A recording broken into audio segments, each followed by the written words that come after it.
Most men will never hear the truth I'm about to tell you. They'll spend their lives chasing women, throwing money, flexing muscles, memorizing pickup lines, and still end up forgotten. Because here's the brutal reality: younger. Women don't remember men who try to impress them. They remember the men who made them feel something deeper. And the fastest way to do that is not with compliments, not with flashy cars, but with the right questions. Questions that cut straight through the noise of her world and force her to see you as their Rayman she can't ignore.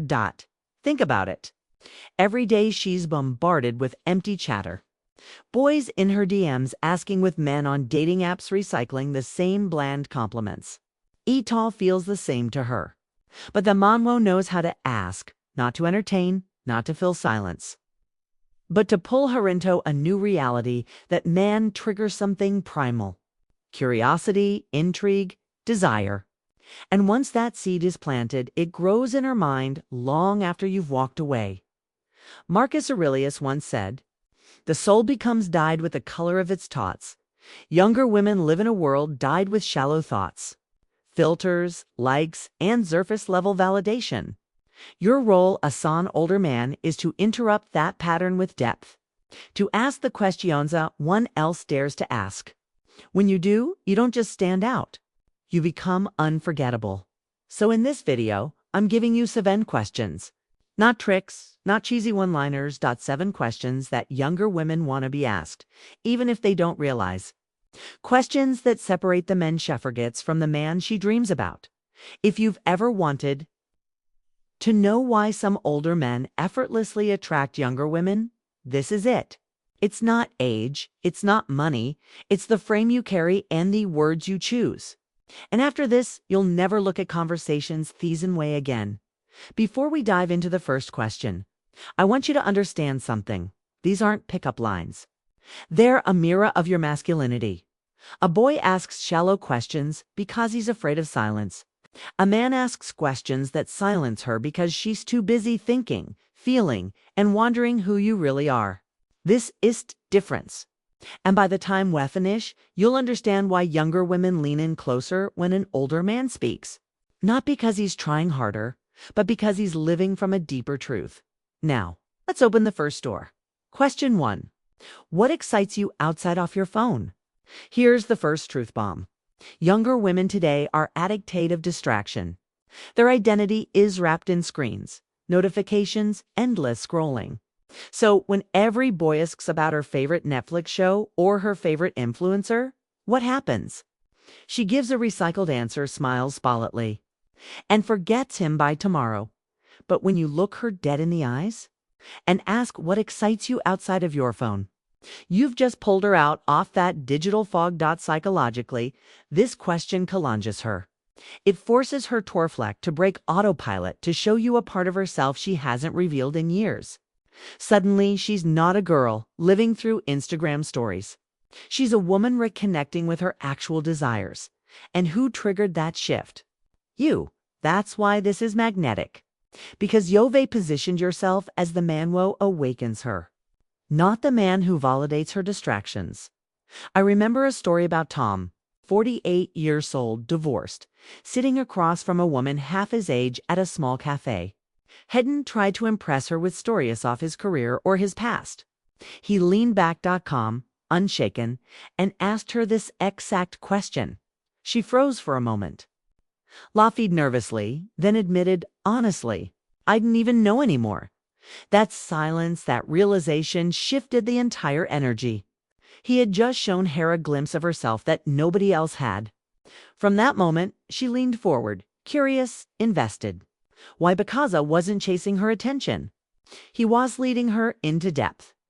Epictetus once said, "Wealth consists not in having great possessions, but in having fewants." Most men are slaves to their wants, validation, approval, recognition. But the man who asks what excites her beyond her phone shows thought doesn't live in that shallow economy. He lives in presence, in clarity, in reality. And she feels that. The takeaway is simple. Don't compete with her distractions. Destroy them. Show her a world beyond the dopamine drip. When you do, you're no longer another face in her feed. You're the man who pulled here out of it. Question 2. What's the wildest dream you haven't told anyone? Desire lives in imagination, and most men never touch that part of her. They keep the conversation safe, logical, forgettable. But when you ask, what's the wildest dream you haven't told Nyon? You bypass the surface and go straight for her hidden world. Shema law. She may blush, but she'll remember because you just gave her permission to open a door she usually keeps locked. Psychologically, this is powerful because it taps into vulnerability. Most younger women feel misunderstood, seen for their beauty, but ignored for their deeper longings. When you draw that out, you're not just flirting. You're validating her humanity. You're saying, I see more on your face. I see your spirit, and that is a rare experience for her. To key a man like David, 51. He once asked this question to a younger woman over dinner. She hesitated, then confessed she had always dreamed of writing a book, but felt nobody would care. David didn't flatter her. He didn't promise to buy her notebooks or help her publish. Had just looked at her and said calmly, then you should write it. The world doesn't need permission. It needs courage. That night, she wasn't just attracted, she was inspired. And inspiration is on off the deepest roots of desire. Marcus Aurelius wrote, "The soul becomes dyed with the color of its thoughts." By asking this question, you're staining your soul with new colors. Dreams, possibilities, visions of herself she had forgotten. That's how you become unforgettable. Not by talking about your dreams, but by pulling hers into light. Question 3. What do you value in people you actually respect? Here's where most men fail. They think attraction is about earning respect. They think if they buy enough dinners, if they compliment enough, if they try hard enough, she hand them respect like a receipt after a transaction. Wrong. Respect doesn't work that way. Respect is revealed when you force her to define it. And when you ask a younger woman, what do you value in people you actually respect? You flip the entire. Suddenly, you're not seeking her approval. You're challenging her to think in terms of values, not feelings. Psychologically, this is devastating lifeful because most men orbit her like stellies, gravitating around her body, desperate for her validation. You, on the other hand, are making her articulate standards, and as she does, she unconsciously measures you against them. If she says, I respect honesty, and you hold her gaze without flinching, she feels it. If she says, I respect people, follow through, and you don't interrupt, she notices. You're no tasking to be respected. You're already demonstrating you already live by the code she's struggling to define. I knew a man named Richard, 55, quiet, unshakable. He once asked this question to a woman 20 years younger.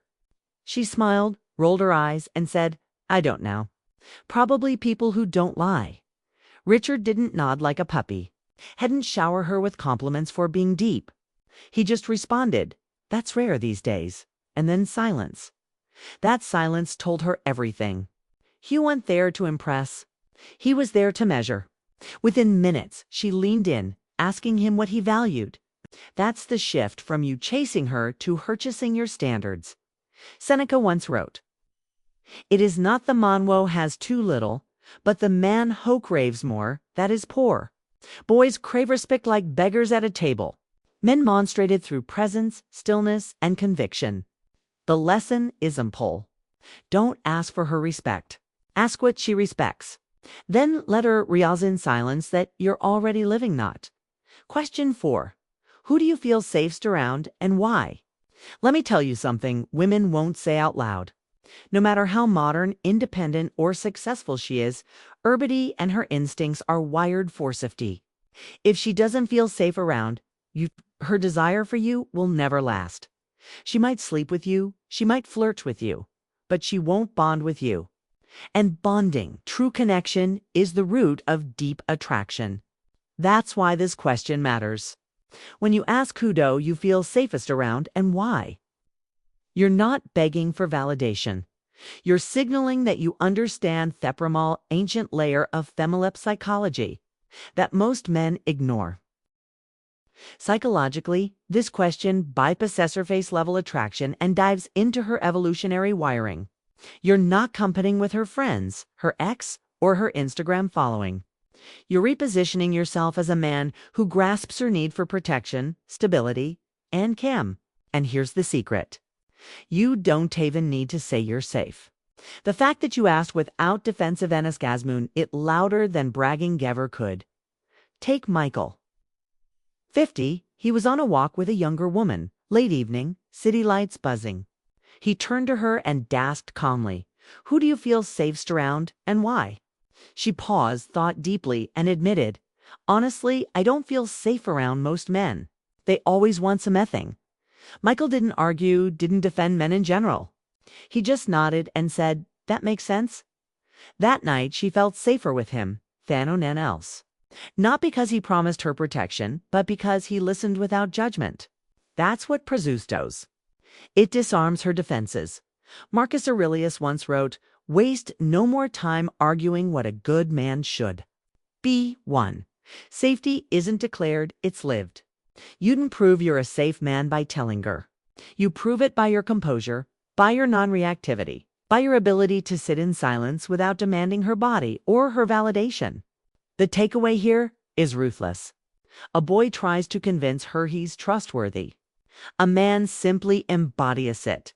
And when you embody it, she feels it in her nervous system long before she admits it out loud. Question 5. What do you think most men don't understand about women? This question flips the script in a way most men are terrified to attempt.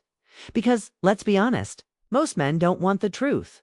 They don't want to know what women really think about them. They'd rather stay blind, feeding them's fantasies, believing them's vising flowers, or sending texts Izan.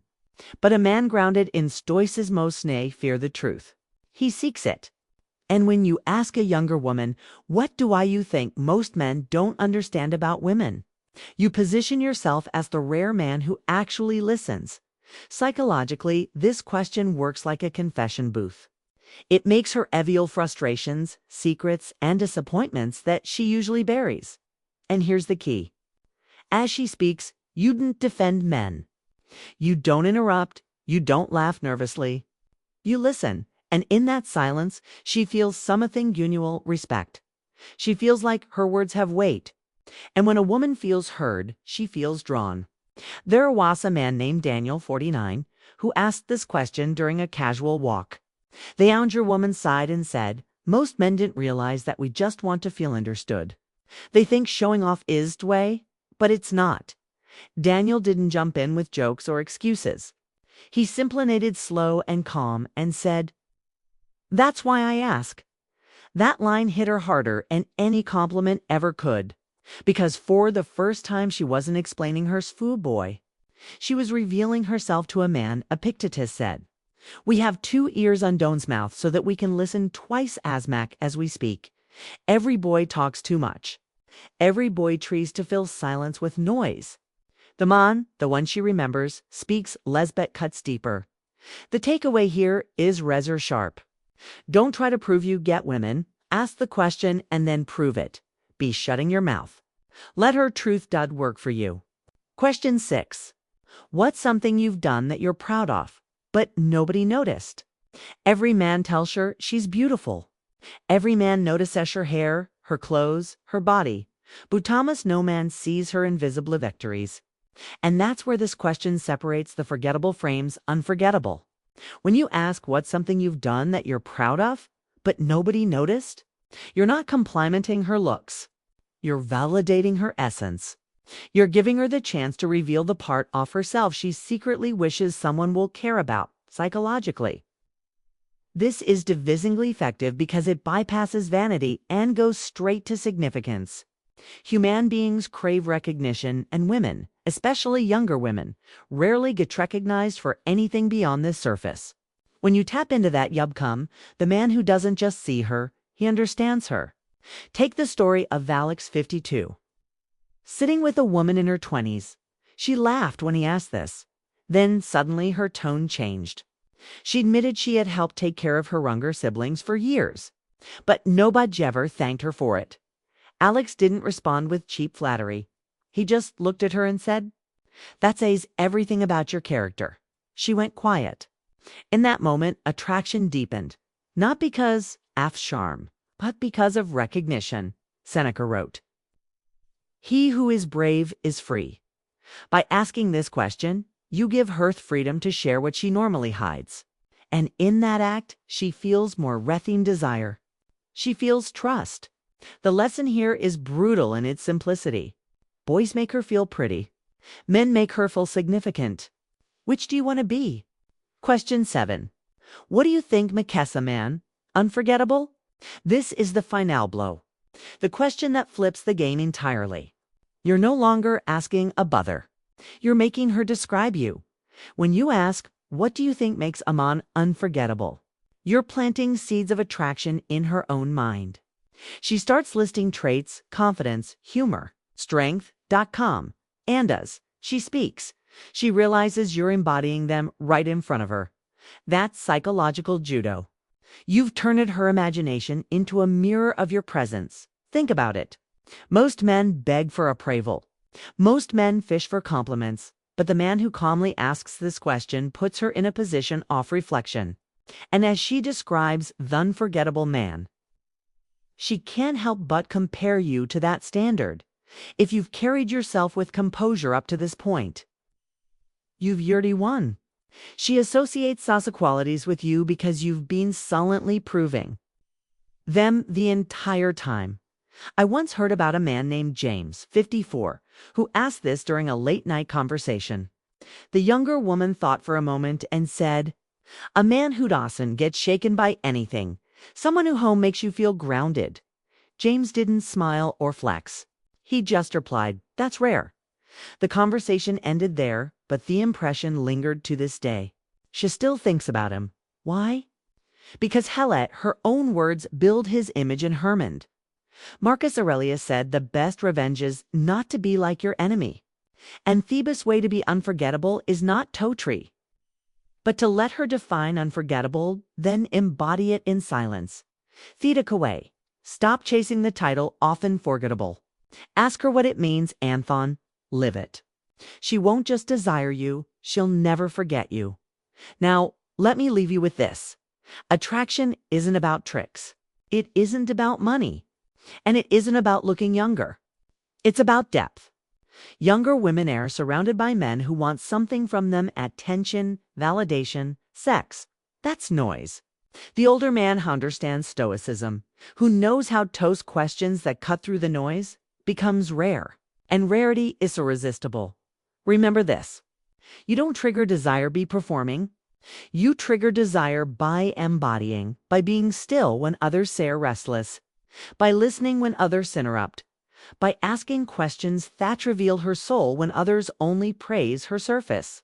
That's the core masculine principle. And when you live it, you stop being one of many. You become the man she can't forget. So here's what I want you to do. In the comments, write this phrase. Be the man she can't forget. Let it be your reminder, your declaration, your standard. If this resonated with you, subscribe and join the Brotherhood, because this is just the beginning. The next step is learning the hidden weaknesses women carry and how Stoic men use them not to manipulate but to lead. Watch the next video, the 10 main female weaknesses every man should know. Because knowledge is power, but presence is unforgettable.